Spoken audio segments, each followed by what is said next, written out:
mini wateja wake zaidi ya mauzo. Na mtazamaji, kama wasemavyo, moyo usiopenda ni kama jiwe. Kwa hivyo watu wapendane.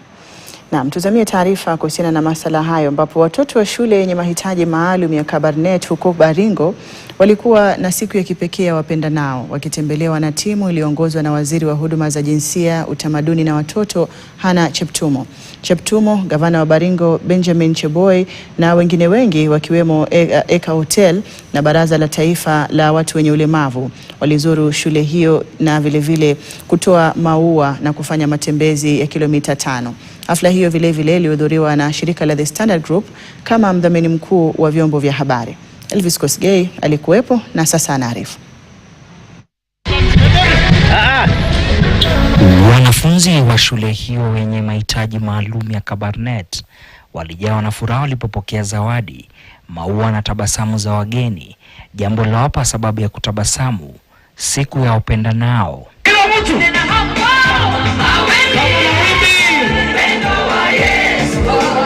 Waziri Cheptumo, Gavana Cheboy na Eka Hotel iliyopo jijini Eldoret walisisitiza kuwa watoto wenye mahitaji maalum wanahitaji uangalizi wa ziada kando na walimu wao. That others are receiving flowers and they can see, but us we are showing love by visiting them. Those who cannot see the flowers and they cannot walk.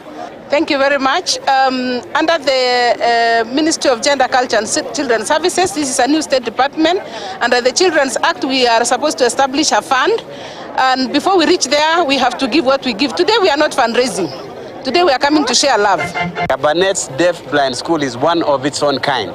There are very rare schools like that to be able to give attention to people who are not sighted and who are not who are hearing impaired.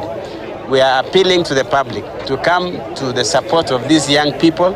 They are human beings like any other, and we have got to give them the love and attention that they so deserve. Each one of us is included in our facility, and we are very keen moving forward for even offer internship opportunities to the every student, every kid that is coming up with different needs, and we shall be here in this region and in the country to ensure that everyone is supported, matters education, matters career, moving forward. Thank you so much. It's an opportunity that we are looking forward to make sure that we implement to the latter as a private sector.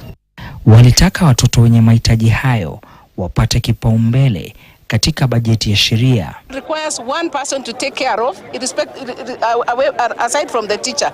So what we are giving today is love, just to share what we have. Children are so special to the extent that even the needs or the capitation from the national government isn't enough for these children. It should be noted that it should be one child, one assistant. Wageni wengine vile waliahidi kuendelea kusaidia shule hiyo maalum. Elvis Kosgei, KTN, katika kaunti ya Baringo. Na mtazamaji, kitendo hicho kinadhihirisha kwamba penzi la dhati halichagui hali. Na mtazamaji, napata fursa ya kupiga tama la maji, nitakuwa narejea hivi punde na taarifa zaidi. Usiende mbali.